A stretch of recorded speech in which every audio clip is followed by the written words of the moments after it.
I'm an NA fellow down in Chile at ALMA, and I'm going to tell you about a variety of things here, moving from what the conference was nominally supposed to be about, which is turbulence and magnetic fields, down through a little bit of outflow feedback, which is kind of marginal, down to scattering, which I thought was kind of out of bounds for the conference, but it turns out there's a whole section on it on Friday.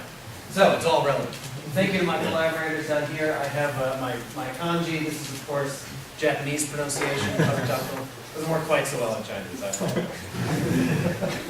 So I learned in my 37.5-hour ride from Chile yesterday and the day before, really both of those days, a little bit about spherical trigonometry. If you live in Chile, which is really far from everywhere, you learn to love antipodesmap.com. So here's the guy sticking his head in the ground in Chinchu, and it comes out right around the northeastern Argentina border. Turns out Santiago is actually completely opposite from Xi'an. I don't know how to pronounce it, I apologize. Xian, China. So maybe we should have a conference there next time. But it's great to be here, and I'm still awake, so this is fantastic. And thank you to the organizers for the opportunity to talk. So the overview, as I said, I'm going to start with a little bit of introduction about magnetized star formation. I just realized I'm not using the microphone, even though I probably don't need to. With the assumption, the default assumption of the strong field case. And then I'm going to show you some observations from ALMA in addition to some simulations, which Phil back in the back did a couple of years ago, showing that you can see some cases where the strong field case seems to hold and others where it doesn't. And then after showing you the ALMA weak field case in one of our regions, I'm going to show you another region where we have an outflow that seems to be pretty clearly shaping the magnetic field. And then I'll move on to scattering, where neither turbulence nor magnetic field seem to have anything to do with what's going on, except for what Ashisan just said, in which case it's even more complicated. So my brief introduction, much briefer than usual, the famous hourglass, magnetic fields, and forming stars. So sometimes, as was shown by Hawaii in 2009, you have a very nice consistency of magnetic fields across a huge range of spatial scales. In this case, from hundreds of parsecs down to tenths of parsecs, where the background image is background starlight polarization in very, very diffuse material. And then in the very highlighted regions here, you have tenths of parsec dense cores, where you're looking at dust polarization from emission of dust as opposed to absorption. And you see a very consistent magnetic field orientation, which is one of the hallmarks of this strong field model. And here's some updated bistro information here from Kate Paddle and many others of you in this audience here. We're going to get a lot better information with the new up-and-coming single-dish telescopes, including the JCMT, on many regions like this. So I kind of have enjoyed being part of this world for almost a decade now, where the cool thing in 2008 was to go to much higher resolutions. And now the new cool thing is to go back to lower resolutions. So it's kind of a nice oscillating sinusoid. And so at even smaller scales, this actually has just been shown. This is my 2014 work with my thesis at UC Berkeley using ALMA to do polarization studies of very young low mass cores. And you can see that the ALMA data, which are very small back there, are very consistent with the whole square here is full of the single dish magnetic field orientation. So you can see that in some sources, as a few people have already pointed out, you get this consistency all the way down to very small, nearly disk scales. But of course, in some cases, you don't. And it seemed to be kind of about half and half when we did the ALMA study. So when you get down to these really high resolutions, it's no longer clear that you're always dragging in this natal magnetic field. And here's the famous hourglass. This has also been shown a couple of times from Alan Lee and Chu. There are many other models that show that if you have a very strong magnetic field, you can have a nice colloidal field, but it's pinched in the middle because of the gravitational potential L of the star kind of dragging in the field. And you see that sometimes. Here's the NRAO representation, as Tony Beasley was saying. These are the best pictures, far more interesting than the data that we have in our talks. And so here's a kind of a full representation of what we might be seeing in these hourglasses. You have the little blue lines, which are pinching, have the hourglass pinch, in addition to your protostar, your disk, which might be 50, 100 AU, and your bipolar outflow. So we did small observations to follow up on a few of the sources in the survey to see if this kind of strong field story held or not in a select sample of sources. And so I took this when I was up at ALMA a couple of years ago, Now I'm down there and having a great time. You should all come and visit and let me know if you do. It's a really great, vibrant place. Not the high side specifically, but this is vibrant with radio waves here. And we followed up on these three sources and serpents, which are a very good declination for ALMA to look at. And I will tell you about this source first. So this is serpents embedded 8. And you can zoom all the way out to Sugitani-san's data using background starlight polarization, and you can see kind of a slightly pinched east-west magnetic field. Then you can zoom into JCMT in this region. So this is Serpent South, this is Serpent's Main up here. And so here's the JCMT data. These, as I said, are going to get upgraded very soon by the newer instruments like the JCMT's upgraded polarimeter. But you have kind of an overall east-west magnetic field. You zoom in here to Serpent's embedded 8. Here you see two individual sources, which I published from the Karma data, and you can start to resolve some structure here, but it wasn't, the Karma system just wasn't sensitive enough and had kind of low resolution, so it couldn't quite get in there, and that's what we wanted to do with ALMA, which we did here.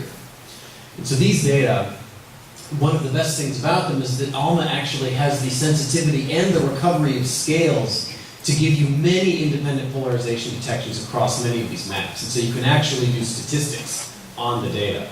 And so we wanted to see whether, to do kind of a numerical comparison to see whether we could determine if this was a strong field case or not. And before I do that, I want to show you things that go further and further away from reality. So here's Phil's, I think Phil did this in like 2 lines of Mathematica code. Here's our Van Gogh plots. I'm sure you'll be seeing more Van Gogh plots in the coming days, where you begin to truly believe that this is, this is the truth out here, where of course you don't actually have any vectors. And then you can, I don't know if Tony's here anymore, but this next slide, as I dramatically fade, this is really, really far away from reality. So this was what the folks at the NRAO put together for the press release on this paper, which I just love, this complete chaos. And Steve Myers, who many of you all may know, at NRAO in Socorro, every Thursday he invites people for beers at the local bar. It's called Thirsty Thursday. And he highlights some of the things that happened in the NRAO email world in the email right before everybody goes out to start drinking. And the quote from the day that our press release came out was the following. In related news, the fictitious press release division has banned the use of NRAO facilities for polarimetry, as that crap is just impossible to describe in a press release, and even the CGI visualizations look like a mess of tentacles and scare young children. So, that was a lot of fun. Back to the boring data. So, here we have the 3 scales I was showing you, basically, and now you look at the magnetic fields down here. The point of this slide is to show you that we don't see a consistent field across the many spatial scales, and we also don't see anything that really looks like an hourglass, even at the smallest ALMA scales. And so it was beginning to be clear that this source is not like many of the other strong field sources that people have shown in the last couple of hours. But we wanted to do a more quantitative comparison, which we did with the repo simulations. These are MHD simulations that Phil Motes, who's going to give you a talk in the next day or 2, put together to compare all of the same scales we were looking at in the data. And he did a parameter study of the magnetic field, going from basically very super alphanic, meaning that the turbulence was overcoming the magnetic field. This is where the theme comes in. So the turbulence was very dominant in the first simulations, moving all the way to subalphanic, where the magnetic field was extremely strong. And so here, I'm going to show you this 4 times now. You get cloud scales, or 5 parsec, and then you go all the way down through the kind of JCMT Karma scales down to the ALMA scales. And you can see that here, everything is tangled up on every scale with the really weak magnetic fields. As you start to increase it, you get slightly less superalphanic. You start to see a little bit of the history of the magnetic field here. The initial condition is actually east-west. So you see that preserved a little bit here, but it's still very tangled down to the small scales. You go to transalphanic, things look a little bit better ordered, but still no real consistency down to the small scales. And then when you really crank up the magnetic field and make it dominant, everything changes. You see beautiful consistency across about 5 orders of magnitude in spatial scale. You see the magnetic field perpendicular to a kind of filamentary elongated structure, which many people have talked about and will continue to talk about for the next few days. You see a little bit of hourglass pinching here around the forming star. and this may be something of a stretch, although Phil can comment about this, but you do see some of these non-gravitationally bound striation things that are along the magnetic field as opposed to the dense structures which are perpendicular to it. Basically, this is a totally different story, which illustrates what the strong field case is supposed to show, but what our data didn't. And so we did a quick analysis, and this will be covered in other talks later this week. The HRO, or the histogram of relative orientation, where you basically look at the magnetic field versus the structure to try to get a handle on whether the magnetic field actually had an effect or not. In this case, you see a lot of perpendicular versus parallel things here, like the dense gas is perpendicular to the magnetic field, the rest of it is strung out parallel to it. And then in this case, you don't really see any signal at all, it's just random. And so we did this with our 4 simulations and our data, and we basically found random in every case, including the ALMA data, except for the strongly magnetized simulation, where we clearly see that the magnetic field is perpendicular to the filamentary structure.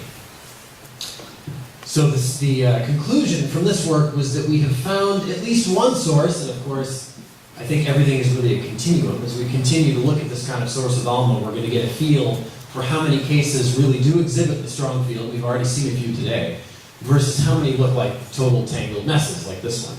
So I think that this one is kind of stretching to say an alternate mode. I think this is kind of the other end of the extreme of star formation, where possibly turbulence at large scales is actually dictating what we see at small scales without all that much regulation by the magnetic field. Now, of course, there's more remaining to be done. We just got some stale data delivered to us, which I'm going to have a student work on in the next few months with about 30 AU resolution. Some people have mentioned toroidal wrapping. You can see a little hint of magnetic field change right in that central beam, or perhaps we'll see scattering. Other people will be talking about that, even in very young Class 0 objects. So there's always more interesting stuff to be done. And now source number 2, the neighbor of the one that I just showed you, this is Serpens SMM1, is a totally different story. And this, again, is kind of the case of ALMA. You look at one object, you get a story. You look at the one right next door, you get a totally different story. And this one, I'm not doing the zoom thing, so you have to just kind of work from here over to the ALMA data. So here's the same JCMT map I showed you before, going to the KARMA data, higher resolution ALMA data, or excuse me, SMA data, and then the ALMA data here. And if I zoom to the ALMA data and then dramatically overlay the outflow, I think it's relatively clear that in the lower left side, you have a magnetic field that is being shaped by the outflow and actually is lying, the magnetic field is lying along the edges of this low velocity red-shifted outflow lobe here. Now, of course, as I mentioned in the conclusion slide, there is something of a chicken or egg question here, and some people have very rightly asked me whether this is actually a kind of natal hourglass, because you can sort of see a little bit of hourglass here, that itself shaped the outflow, except this hourglass wasn't even revealed until we got to these incredibly high resolutions. It's up for debate. We did an energetics analysis and everything was kind of equal. The infall, of course, dominated everything, but then the magnetic field and the outflow had kind of similar energy densities. So, again, need more ALMA data so we can see how many more sources look like this. So that's case number 2.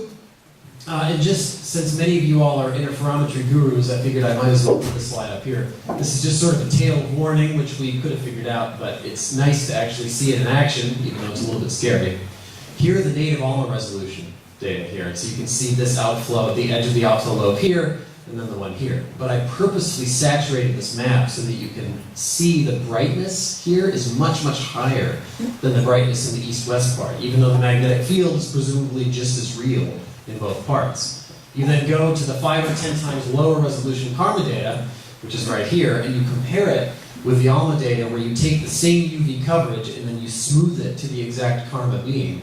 And this is what you get here, where you have a very, very heavily dominating north-south component, which we saw with KARMA, which nearly totally dwarfed the east-west component.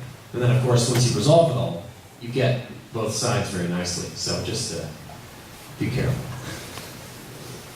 And finally, dispolarization, which is the new cool topic.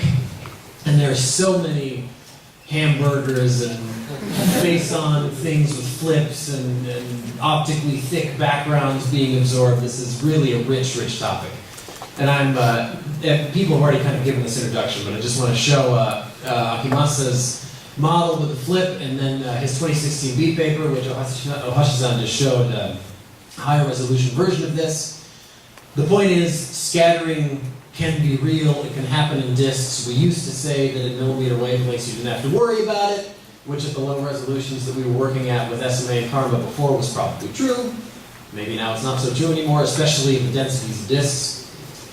Here's Haifeng Yang's work from 2016, and this I put up here, the inclined disk, because it is very visually consistent with this, which has been shown many times. Ian Stevens' work on HL Tau, and Leslie's going to talk about that later. So this is the band 7 data. Notice this is the high frequency, short wavelength data. Things change, which I'm not going to show here, as you go to longer wavelengths. But I will now dramatically fade to the source that I've been working on, which is ion loop. It looks quite similar. It's an older source, and there are some differences here, but basically the edge-on disk story seems to fit also with ion loop, where you have the polarization orientations. Note that it's not magnetic field. This is polarization, basically along the minor axis. And we did, just to aid visually, we did a histogram of the orientations of these line segments, just to show that there is a significant spread. The little dotted lines here are just the average of the errors in the angles, which are very, very small. So you do actually have a spread around perfectly along the minor axis. To first order, it looks like they're all exactly along it, but there is some kind of inward azimuthal curvature. That could be due to a combination of things. It could just be pure scattering, if we believe the way that the models look. It could be a combination of the radiative alignment that people have been talking about, plus scattering. There's any number of ways to interpret it at this point. But the main differences that we see, which are yet to be explained, are the polarization fraction. And this is, I think the polarization fraction really plays a big role in these disk scattering works, much more than maybe it did in the class 0 sources. And so we did some cuts. So these are the major axis cuts. HL Tau is dotted, and IM loop is the solid line. And when you do the major and the minor axis cuts, you can see that IM loop has a significantly higher polarization fraction than HL Tau, despite the fact that HL Tau is substantially brighter. And why this is, and the details of these maps are being discussed as we speak in the paper that I'm going to try to submit on this in the next couple of weeks. It could be grain growth, question mark. That would be the most logical thing, that you would have a higher polarization fraction because of grain growth in ion loop, because it's an older disk. However, the estimates from the current models, which have been used to estimate the maximum grain sizes in several previous observations, come up with basically the same number for ion loop. They come up with about 100 microns. We expect maybe they'll come up with a millimeter, something larger, but it's basically the same. And so we have a lot of deep soul-searching and thinking to do about what this really means. If these models really are right, and the maximum grain size really is 100 microns, then we have a very different story to tell than if the SED modeling is correct and these sources really have many millimeter or centimeter sized grains, and we really just need to fix the models. Or maybe there are two populations. Maybe the polarization is being caused by lofted small grains, and there's very, very dense, thin midplane of larger grains that aren't doing any polarizing. So again, an ongoing tale which will be added to significantly in the next couple of years, I think, of ALMA observations. And so with that, I will summarize. So this is my work on Serpents Embedded 8. We had about 140 AU resolution observations toward this class 0 source. You do not see any clear preservation of magnetic field across scales. You don't really see an hourglass. And then when you compare with these nice high dynamic range Arepo simulations, you can see that this is consistent, statistically speaking, with a highly turbulent, weakly magnetized star formation case. Then we have another story where we have a source that appears to be shaping the outflow, at least on this side, and maybe on this side as well. Why is this the case in this source and not the one just to the south of it? Is it because this is more evolved? Is it because it's more massive? And basically what I'm asking is why this source here, pardon my animations, why this one does not show any obvious structure being formed by the outflow. There is an outflow that's just as clear in the source. It goes this way, and you don't really see anything like you see in this one, where you have this clear cavity opening and shaping the outflow, or shaping the magnetic field. And then finally, disk scattering, an ongoing story. The polarization could be caused by a number of mechanisms, which people are going to go into more in detail, I believe, on Friday. And I pontificated enough toward the end of the previous few slides, and I will simply leave it at that. Thank you.